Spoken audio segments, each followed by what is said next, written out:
King DEMAVEND. So the way I approached King DEMAVEND was, King DEMAVEND is a leader that gives a charge to a unit and can give multiple charges over the course of a round, of a game.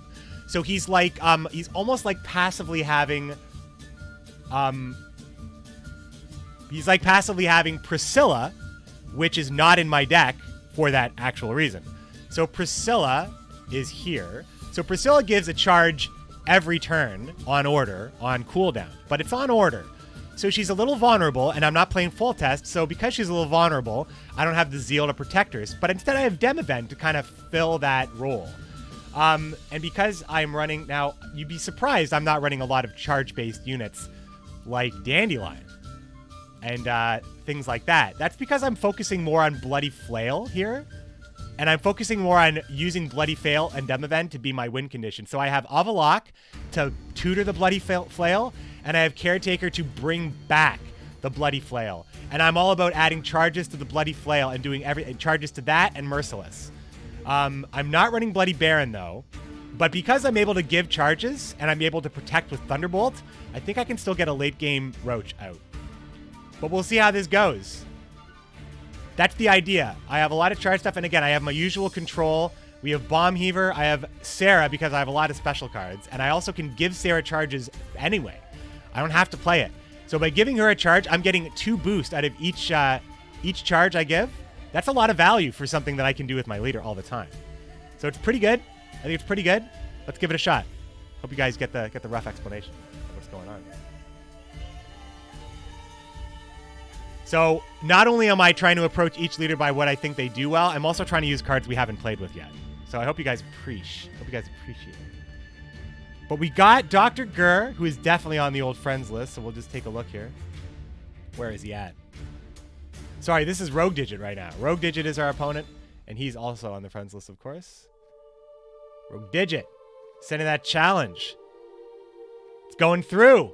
Challenges are working. No disconnects or any problems on the challenge, Ed. Thanks so much, cdpr/gog.com, for just getting that good for the PTR, because this is a big day. This is a big day right here. This challenge thing is for new Gwent by Exemplay. But if you can't, I mean, I'm calling you out. I'm calling you out when it's your turn. If you can make it, great. If you can't, okay. Rogue Digit's got John Calvert. So you know what I expect for John Calvert? The way I approach John Calvert is pick up, put down. Considering the Witchers are pretty cool in Nilfgaard, I would love to be able to pick up and put down some of these Geralt cards. So I'm actually expecting he's running Witcher Calvert, because that's what I'm running as well. We have some great cards here, my friends. We have some great cards. These guys work together and they set each other up. It's so good. We have 2 soldiers needing boost, and we have the Siege Tower boosting them. We have the Thunderbolt for protection and also setup to get huge, huge pings out of the Trident Infantry. We have Vizo, who's going to be doing all sorts of charges and boosts, and we have Roach, and we have Last Wish. This hand is legit. DEMAVEND looking pretty damn good. What's in his hand?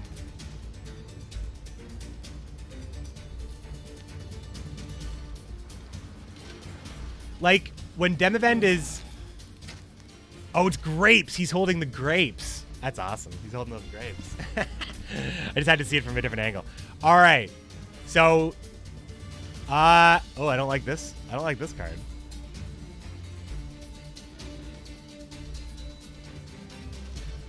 So it looks like he's just going with good deploy stuff.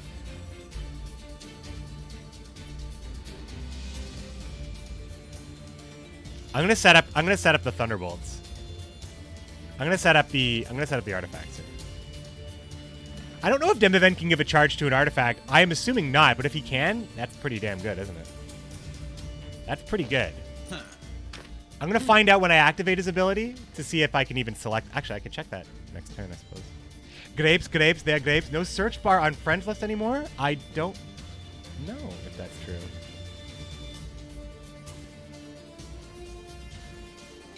It appears not. So he just, he put a good card on top of his deck here, which is important for reveal stuff.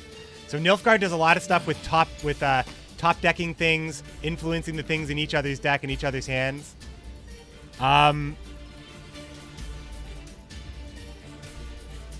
Okay. This isn't an order, so I still don't really... I think I can still play both of these guys and the Siege Tower before I play anything else. So we're going to play a Tridem Infantry. And Tridem Infantry does not have to be on the melee row. That makes them really, really good, right? So let's just play this, and we're going to use... We're going to use 2 of the boosts, because I want to also use 1 boost on this guy here. So we're going to go boost, it's going to ping. And boost, it's going to ping. And since we're really early in the game here, I'm not worried about being behind yet. We're still doing setup, right? And with cards like this in the game, we need setup time in our rounds. Who's going to play a card that does 0 when you play it? I mean, it doesn't do 0 when you play it, because you can use it when you play it. Sorry. But what I'm trying to say is, when you have cards that are worth 0, or worth like 1 when you play it, like Spear or Shield, we need setup rounds. Did he get it? Did he get his trigger? He didn't get his trigger. All right.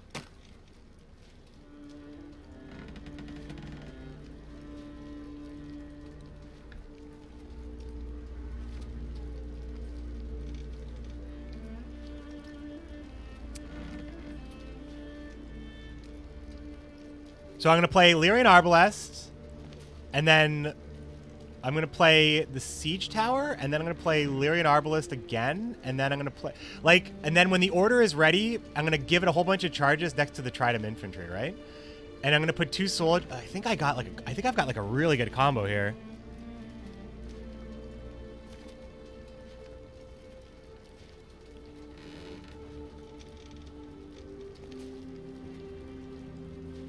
Can I?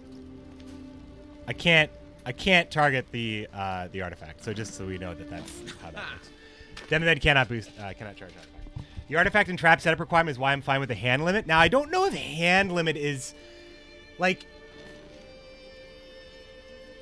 I'm okay with like hand limit in round 1 is I don't have a problem with that. Like, I think that the forcing the play into round 1. I think is 100% the correct way they should be designing the game, and I'm okay with it. And they have a lot of cards that cater to that. And the way they've set up the blue coin advantage, I think that it's also catering to that. So, playing into round 1, however way... Ooh. I'm still actually really good because I can play this on the... Oh, I have to play this on the melee row. He helped me here. I mean, it makes sense, right? You kind of run the Siege Tower up and you give the soldiers a boost. Like, it's actually flavorful, too. Like, the way they do some of these cards is just...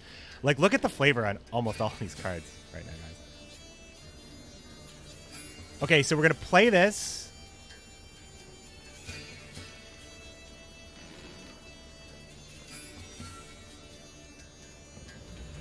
I'm going to use DEMAVEND now because I'm starting to not get value out of DEMAVEND. But I'm going to give the value to the Siege Tower here. Yeah! And now I'm also going to boost up the Tridem Infantry, so it pings. And I'm also going to ping... I don't want this... he can retrigger deploy abilities on soldiers, so I'm actually going to kill this soldier. Because there is a bronze card that is retrigger deploy. So I don't want him to be able to retrigger that deploy.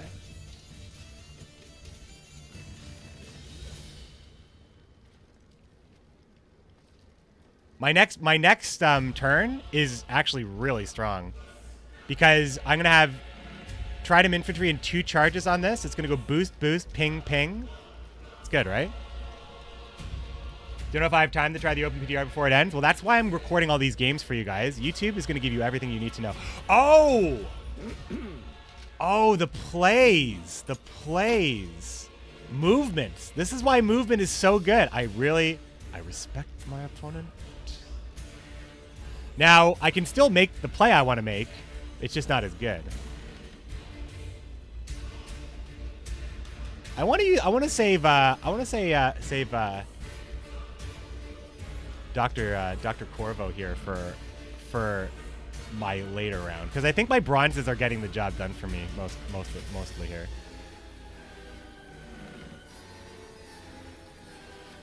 I think this is the way I want to do it here, because I'm going to be able to give it another charge.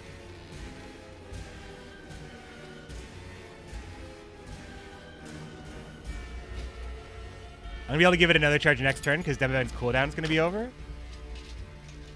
This actually really feels like it works. This archetype, like the units that I've chosen feel like they work together. Like the Siege Tower and the Trident Infantry and the Lyrian Arbalest and the Order units, plus the boosting on the Thunderbolt. I think this is like pretty, like, this feels respectable in the early going here, right?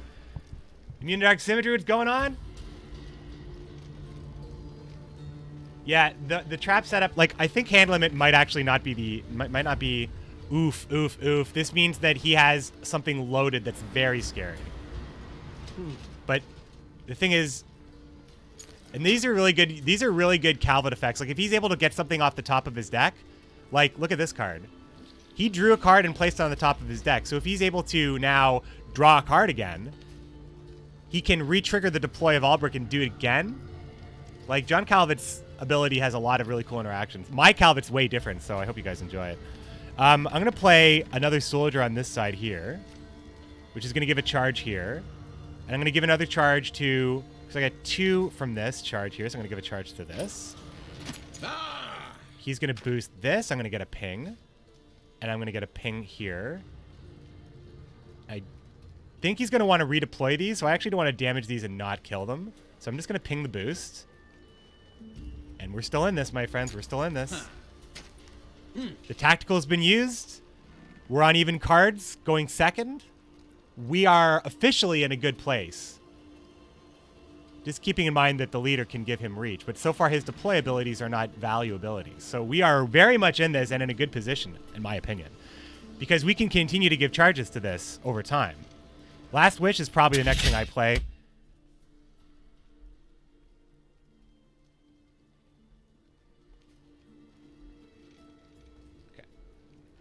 Gulo just joined. He's right after Professor Murdoch, which means he is 2 players away. Again, if you are a non-sub, it may take a long time to get there. But Fawn Daddy Burger is just throwing his hat into the ring because there are going to be no-shows. Think of it like think about it like you're standby for a flight, and you people have probably never been. Many of you probably have never been in this situation, but if you're on standby for a flight, you're counting on no-shows to get your seat, potentially. So I think we're going to go and play Last Wish here.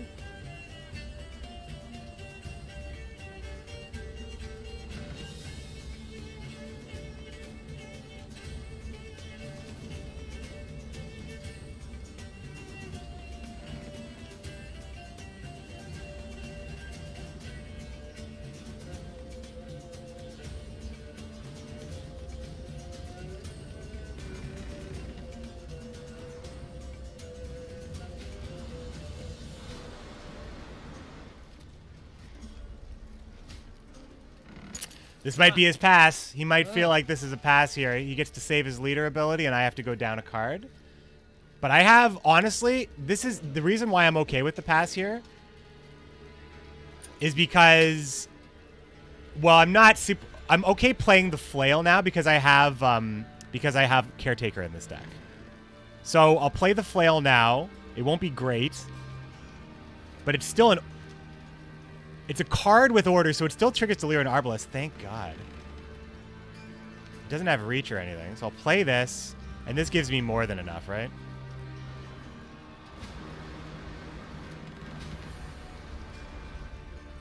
I mean, we can just take a look at so whenever a charge is gained, so like this, this gains 2 charges with these because these guys gain charges when it enters the battlefield. That's so good. That's so good early game. That's so good.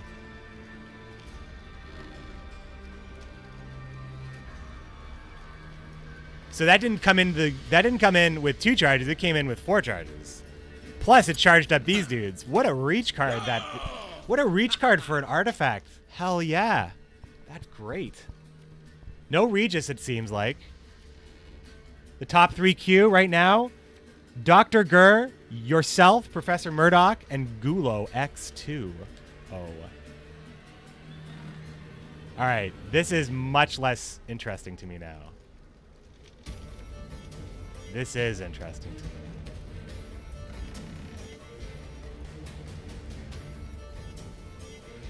Okay. So in this situation, I'm thinking I actually kind of do want to open pass. Because I have very vulnerable things. And I want a long round because I have a cooldown-based leader. I actually do believe this is one time where I would pass here. Now, my Rogue Digit is not at a disadvantage because he does not lose a card on the hand limit because of my pass. And he gets to play a really great setup card because he turns out he is playing Witchers after all. Turns out he is playing Witchers after all. So I expect him to be running Geralt Igni and or Geralt Professional and or Geralt Vanilla. Because replaying that, because he can do that, he can play Geralt Igni me, and then replay the Igni and Igni me. If I have a board that supports that. So the threat of Calvet with Witchers is 100%. We get to pull an artifact, which we will take, but I definitely need to do one last shot for... Oh, I have Caretaker. Oh, so good, so good. Okay, I think that this is not going to be good. So this is a soldier. These are bandits. This is a human.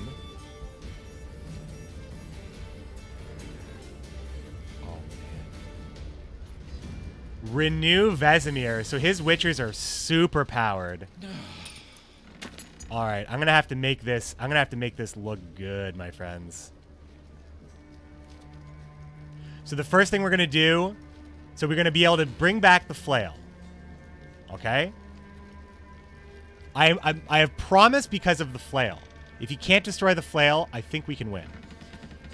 So what I'm going to do is I can bring back the flail with Caretaker, but before I do that, I'm going to play the Thunderbolt Potion, the other Thunderbolt Potion I have with Avalok, which is going to tempt his artifact removal, because if he doesn't remove that, I'm going to be able to protect Visigoda, and I'm also going to start giving him charges.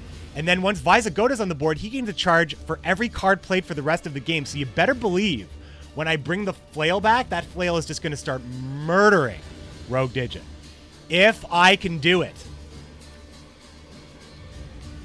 Sorry, I don't have a T-Bolt. I have this, but this is similar. It's a similar threat in that it's a boost, but it's not as threatening as the Thunderbolt, I guess.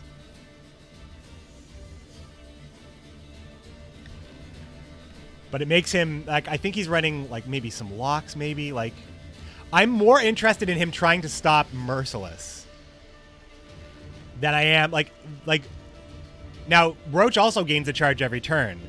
But with the flail, Roach is actually less important and arguably more removal like, if he doesn't remove it, okay. So he's gonna be scary with a lot of points, but don't count me out, my dudes. Don't count me out.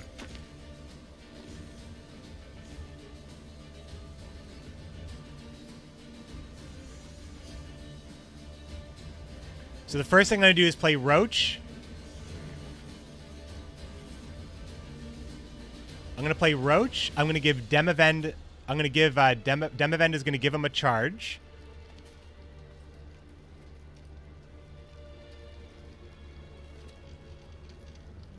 Just in case he actually can't remove it, I can just speed up the process. And I'm going to boost him. And I hope he... And I need to have an adjacent units for an Astrenger. I'm gonna make this just super, super scary for him.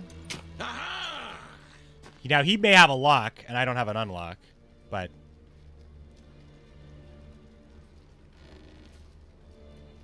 He may have a lock, and I don't have a... But the thing is, I'd rather him lock Vernon. I'd rather him lock Vernon any day than have him lock Viso. I want to see a big, big commitment to remove Vernon right now. Because otherwise, I'm going to start playing around Vernon being very much living here. 4, I lost the duel. He'll be able to ping again on Vernon. He's going to let Vernon live.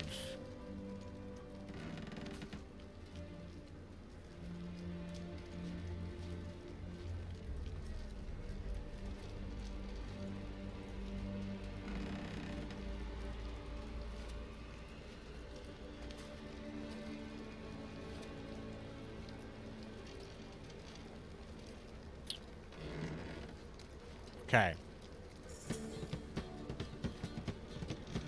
I'm gonna play Anna Stringer anyway. No. No, I'm not. Anna Stringer and Siege Tower are like very similar, aren't they? Let's keep Roach a little bit more healthy here. And we'll end turn here. Okay.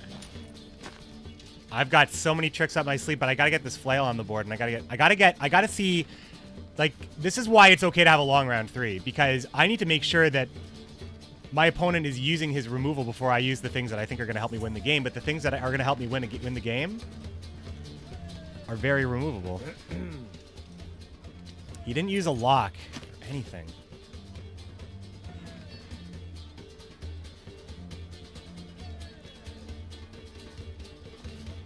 All right, it's time to get the flail out because I can use DEMAVEND again, so. Boost soldiers melee. I think there's too many stipulations on this card to make it good.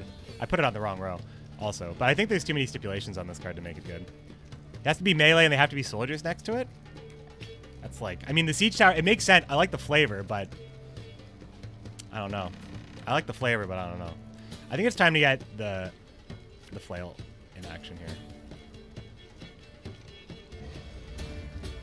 Wait a minute. Oh, yeah, right.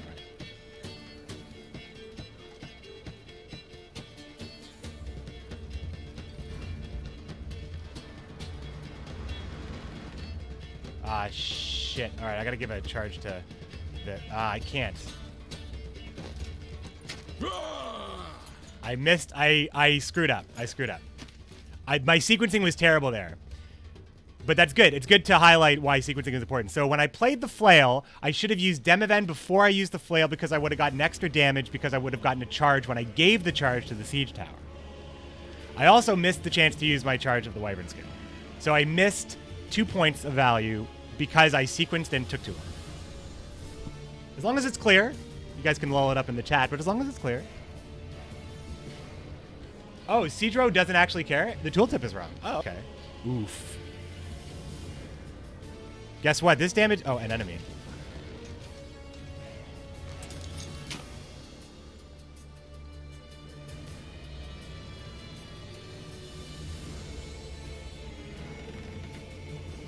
So... Is this like old Gwent where when I move the cow... If I move the cow carcass with Strays of Spala, is Strays of Spala always going to be on the left-hand side? Because that sucks.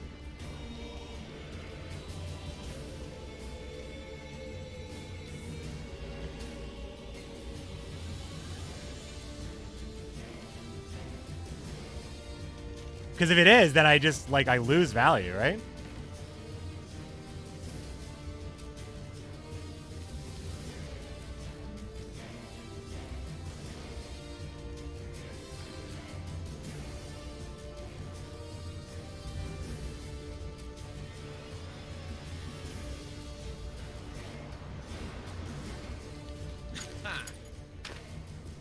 Cow destroys, the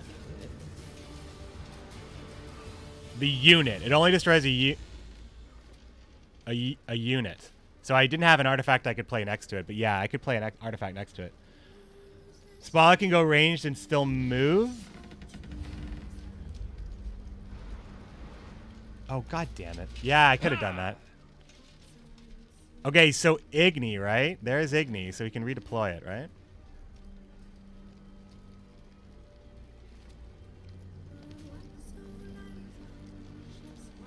But the thing is, he can only melee with Igni, so he wants movement. Oh shit! What happened here? Okay, okay, okay. So I think I'm gonna do what I should have done last time, is play the Strays of Spala and move the cow up, and don't play the Strays of Spala on the row. Again, just gotta read. I just gotta read, right, to another row. Man, oh man. And Igni can never hit. Igni always has to be melee, so that's super important, right?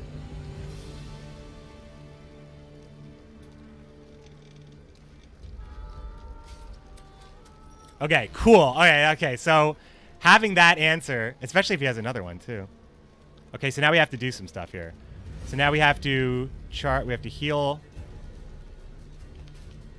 Viso.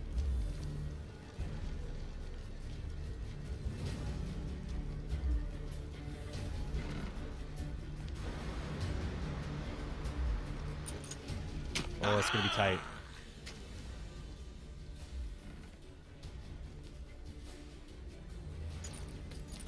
All right, all right, all right. That was tight, but we got there.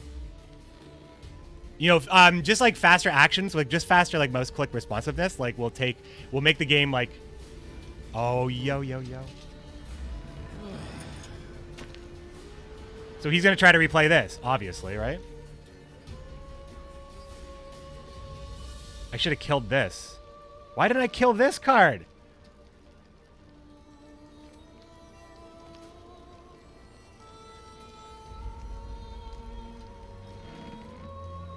Okay. Corvo needs to live, but it sucks to lose Caretaker to Igni.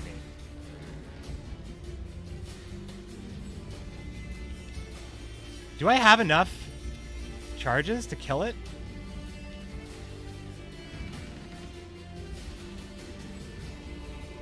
No, I don't.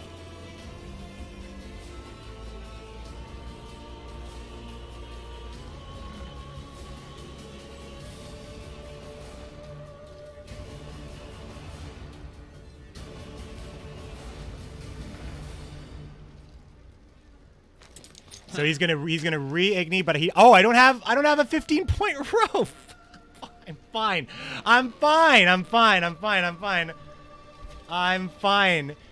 Oh, and I don't even have this slave driver thing. This is great. So now I am low on points here, but I think I have it. The turn end effect isn't going to trigger for the turn end trigger doesn't affect here, right? So.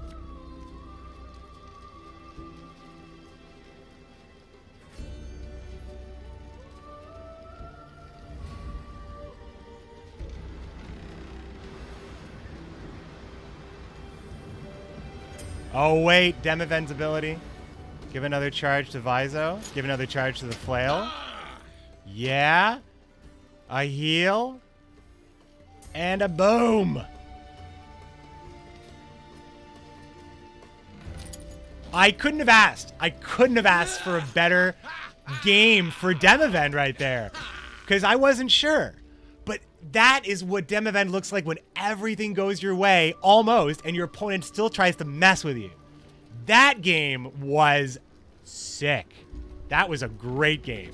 Thank you so much, Rogue Digit. Great game for you as well. Calvit Igni, I'm thinking the same thing. I have the same idea. Rogue Digit.